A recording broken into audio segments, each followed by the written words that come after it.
Ang destinasyon namin ngayong araw ay sa Tukod na Bato. Nandito ako ngayon sa San Miguel Parish Church at tinagaan ko ng kaunti para kahit papaano ay makapakinig ng humili. 5:30 ang call time at ang plano namin ay magbike at maligo sa Tukod. Medyo mahaba pa ang gabi sa ganitong panahon kaya madilim-dilim pa nang narating namin ang Biak na Bato. Masyado pang maaga para maligo. Kaya naman nag-decide kami ng aking kasama na mag-ikot muna sa gabing Sibul.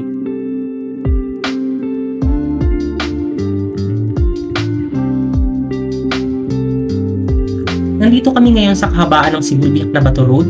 Nasa 7 kilometers din ang haba ng kalsada na to mula sa kanto ng Biak na Bato papunta sa Barangay Sibul. Isa ito sa madalas naming ruta. Bukod sa medyo maayos ang kalsada ay kaunti lang din ang mga dumadaang sasakyan. Meron lang isang parte dito na nagkakaputi kapag umuulan at isang parte na nasira at gumuho noong nakaraang tag-ulan.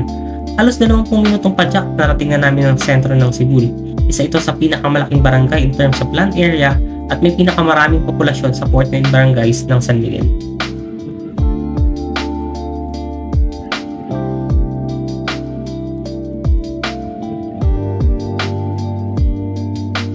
Paahon kami ngayon sa Sitio Madlum.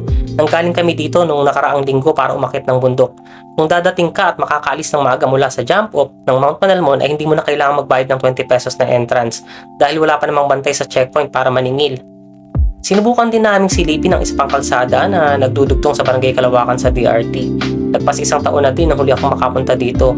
Kahit papaano ngayon ay meron ng parte na sementado pero medyo mahaba pa din ang mga rough road.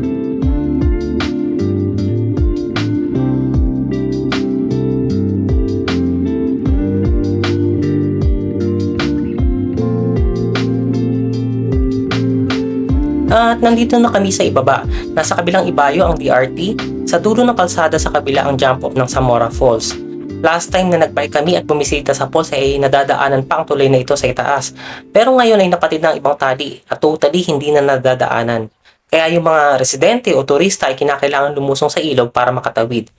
Sa aming pagbalik ay dumaan din kami sa Sibol Spring. Isa ito sa pinakasikat na paliguan sa Central Luzon bago ang digmangang pandaigdig. At maging ang dating Pangulong Manuel Quezon ay naging bisita na din ng paliguang ito. Pero sa ngayon ay kinakailangan ng malaking rehabilitasyon para ayusin ang parke.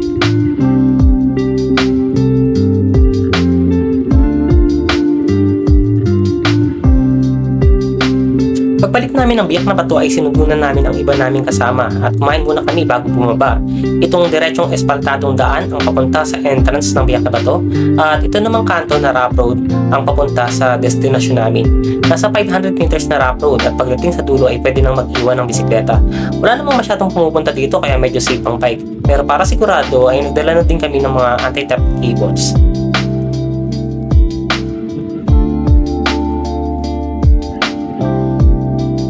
Pagkatapos naming mag-park ay naglakad kami ng halos 400 meters papunta sa Tukod. Mag-ingat lang sa paglalakad para iwas aksidente. Kumapit din sa mga bato para hindi madulas. At advantage din ang suot naming bike helmet, proteksyon sa mga bato dahil kinakailangan naming sumuot sa mga yungib. Pagkalipas ng ilang minutong lakad ay nakarating na kami sa Tukod. Kanlong at karamihan sa mga nakakaalam sa lugar na ito ay halos taga San Miguel at karatig lugar lang.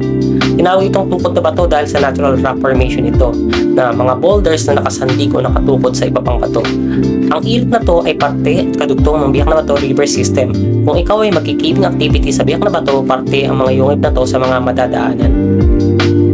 May natural spring sa ilog na ginagamit ng ilang residente bilang water source.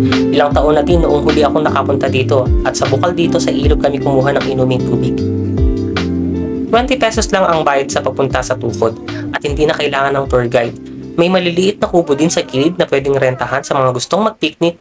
Siyempre, i-observe natin ang leave no trace. Sinupin ang mga kalat para hindi makontaminate ang tubig. Bawal din ang vandalismo. Bawal dalhin ang mga bagay na natagpuan sa ilog at irespeto natin ang wildlife at iba pang mga bumibisita.